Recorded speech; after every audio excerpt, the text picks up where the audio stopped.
Hello everyone, नमस्कार। आप सभी का स्वागत है। रेलवे ग्रुप डी जिन्होंने 2024 की परीक्षाएं दी हैं, डीवी का समय आपके सामने आ रहा है। तो डीवी के समय क्या गलतियां नहीं होनी चाहिए। सबसे पहला सेल्फ डिक्लेरेशन जो आपको भरना होता है उसके बारे में समझाऊंगा। सबसे बड़ी दिक्कत सर्टिफिकेट को लेकर हो रही है, सर हम इस कैटेगरी के हैं, हमारे सर्टिफिकेट में दिक्कत हो रही है क्या, हम कैसे चेक करें। एनओसी हमें बनवाना चाहिए नहीं। एक्स सर्विसमैन जो हैं, जो अभी या तो सेंट्रल लेवल में या आप स्टेट लेवल में कहीं भी गवर्नमेंट जॉब में हो और आपने ग्रुप डी भी भरा है, उनका क्या होगा। एफिडेविट किसको बनवाना है, बनवाना जरूरी है, कब तक का होना चाहिए, किससे बनवाया जाना चाहिए। सीसीडब्ल्यू वाले जो बच्चे हैं उनकी जो डेट इशू सर्टिफिकेट में आ रही है उसकी प्रॉब्लम, बायोमेट्रिक इशू जो है उसकी बात करते हैं, और एनएसी नहीं डाला तो क्या होगा, सारी बात करते हैं। तो डीवी से पहले ये वीडियो बहुत जरूरी थी, इसलिए मैं बता रहा हूँ, जिससे कि आने वाले समय में आपको दिक्कत ना हो। पूरे यूट्यूब पर ये वीडियो नहीं मिलेगी और ना इतने डिटेल, तो समझ लेना बहुत ध्यान से, ठीक है। आइए सबसे पहले हम समझाते हैं आपको डॉक्यूमेंट वेरिफिकेशन में रिजेक्शन से बचने से क्या करना चाहिए। तो पूरा ध्यान से पढ़ना एक एक पॉइंट को, ठीक है भाई। आ जाओ। सबसे पहले होता है आपका मेडिकल। तो आपका मेडिकल सेंटर कहाँ होगा, यह पूरी तरह से रेलवे बोर्ड पर निर्भर करता है, आप पर नहीं। निर्णय, सबसे पहले उम्मीदवार अपना मेडिकल सेंटर नहीं चुन सकते, ये आपको पता होना चाहिए। दूसरा, रेलवे बोर्ड तय करेगा कि आपका डीवी सेंटर कितनी दूर भेजा जाए, ये आप निश्चित नहीं कर सकते, ठीक है। ऑल इंडिया कहीं भी हो सकता है। तैयारी, यात्रा रुकने के लिए मानसिक और आर्थिक रूप से तैयार रहना है आपको, ठीक है। अब बात आती है स्वयं घोषणा। जी हाँ, सेल्फ डिक्लेरेशन का सबसे बड़ा नियम क्या है। जैसे आप लिखते हो my name is Rahul and I am, ऐसे ये नहीं लिखना है। यानी आपको कैपिटल लेटर का यूज नहीं करना है। आपको रनिंग और आपको सेंटेंस जो केस है वो आपको क्या करना है, स्मॉल लेटर में करना है। क्या करना है, my name is Rahul and I am, इस प्रकार, ठीक है। सेंटेंस केस का प्रयोग मतलब पहला अक्षर कैपिटल, ऐसा नहीं कि सारे स्मॉल करने हैं, पहला अक्षर कैपिटल में होना चाहिए, उसके बाद वाले अक्षर स्मॉल में, ठीक है। यानी रनिंग या हम कह सकते हैं सेंटेंस केस में, ठीक है भाई। तो सुरक्षित और रेलवे नियमों के अनुसार आपका फॉर्म भरा जाएगा। पहली चीज समझ में आ गई, ठीक है। अब दूसरा पॉइंट है हमारा क्या, जाति प्रमाण पत्र। आप ओबीसी हैं, एससी हो, एसटी हैं, ईडब्ल्यूएस हैं, तो उसका फॉर्मेट मानिए कैसा होगा।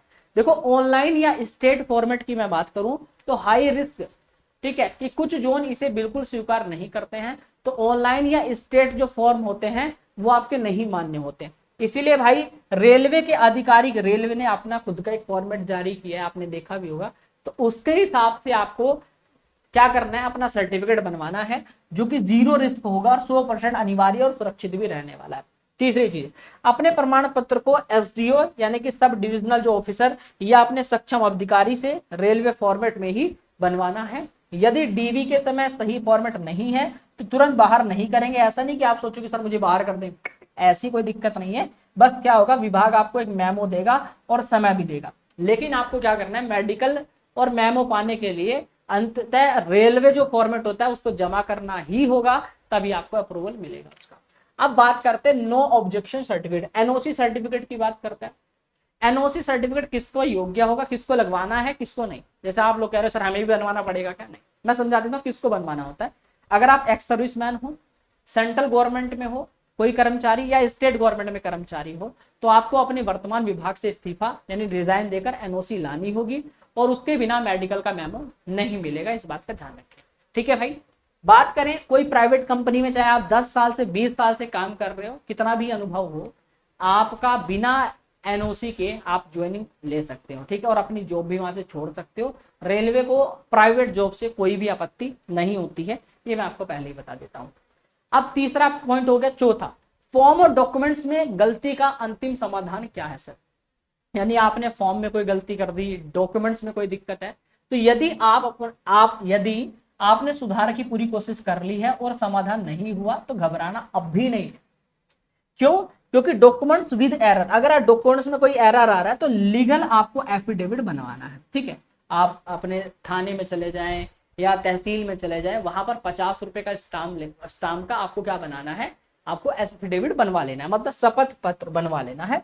इसमें कागज की कीमत 50 रुपए के स्टाम्प पेपर पर आपको इस्तेमाल करना है, या 20 का भी कर सकते हो। वैसे 50 का कंपलसरी होता है कि 50 में आप सुरक्षित रहेंगे, कोई भी जोन इसमें आपको टेंशन नहीं है, किसी भी जोन का हो जाए तो। कम आपको कब इस्तेमाल करना है, काम नाम में स्पेलिंग मिस्टेक, फॉर्म भरते समय अगर गलती में जानकारी हुई है, या एड्रेस में भिन्न होगी, फोटो नहीं पहचान मैच हो रहा है, कुछ भी इशू आ रहा है, आप कोई भी इशू है, आप लीगल एफिडेविट बनवा लें कि ऐसा ऐसा मैं ही वही व्यक्ति हूँ, मेरा ये नाम है, जो भी आपको लगाना है कि भाई आपको, अगर आप एफिडेविट लेकर जाएंगे डीवी के समय तो आपको प्रॉब्लम नहीं होगी। ठीक है, जी बायोमेट्रिक वेरिफिकेशन और सिम कार्ड टेस्ट। जी हाँ, बहुत सारे बच्चों ने बायोमेट्रिक टेस्ट नहीं कराया है। अगर बायोमेट्रिक मैच नहीं हुआ तो दिक्कत होगी लास्ट में। ठीक है, तो आप क्या करें, अगर बायोमेट्रिक चेक करना है कि मेरा सही है या नहीं, तो बायोमेट्रिक चेक करने का देसी तरीका मैं आपको बता दे रहा हूं।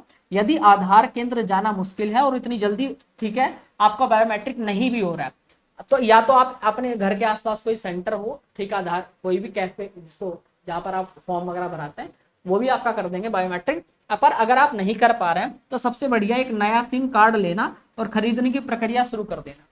अगर मशीन पर आपका फिंगरप्रिंट लग जाएगा तो सिम चालू हो गया, यानी आपका बायोमेट्रिक एकदम सही है। ठीक है, नहीं होता है तो आपको तब कराना पड़ेगा। तो ऐसे आप अपनी इसकी जांच कर सकते हो। ठीक है, अगर फिंगरप्रिंट नहीं लेता है तो तुरंत आधार सेंटर जाकर या अपने पास में कंप्यूटर कैफे पर जाकर बायोमेट्रिक अपडेट करा लेना। ठीक है भाई, आ जाओ एनएसी की बात करते हैं। एनएसी जो अप्रेंटिसशिप वाले बच्चे हैं, उन उम्मीदवारों के साथ एक सवाल है, ध्यान से सुनिएगा।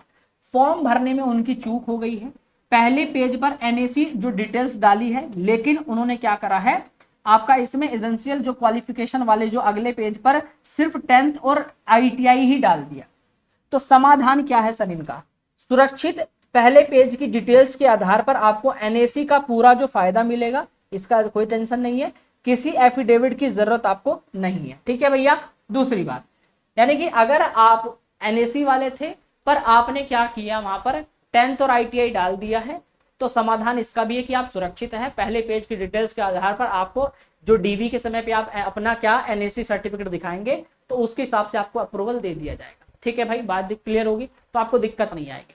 दूसरा, इशू डेट में बदलाव, केवाईसी या डीजीटी जो अपडेट होता है उसके कारण अप्रेंटिसशिप सर्टिफिकेट का जो इशू डेट है वो बदल गई है।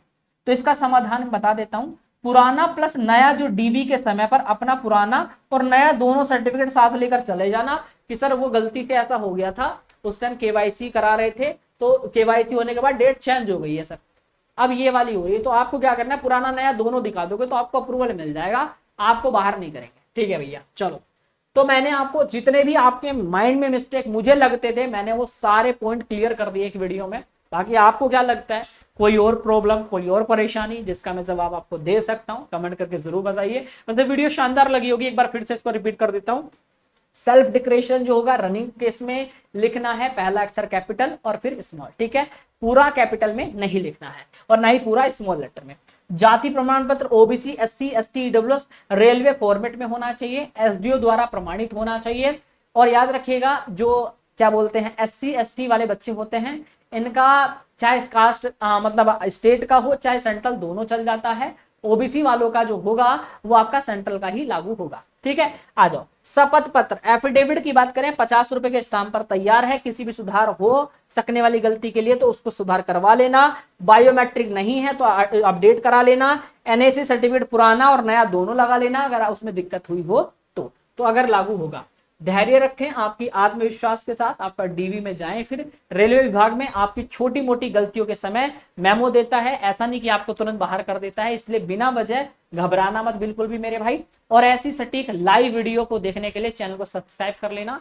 इस वीडियो के नीचे आपको मेरा टेलीग्राम इंस्टाग्राम सब मिल जाएगा। आपको अगर कोई क्वेरी हो, पूछना हो, आप मुझे इंस्टा भी पूछ सकते हो। Daily update, PDF notes, notification चाहिए तो टेलीग्राम फॉलो कर सकते हो। चैनल को सब्सक्राइब इसलिए करना क्योंकि मैं यहाँ पर तैयारी कराता हूँ।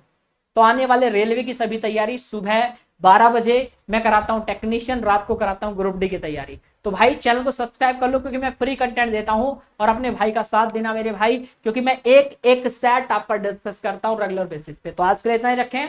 थैंक यू, लव यू, जय हिंद, जय भारत, वंदे मातरम साथियों। और वीडियो पसंद आई हो तो अपने दोस्त तक जरूर शेयर करना और अपने दोस्तों की हेल्प जरूर करना। राधे राधे।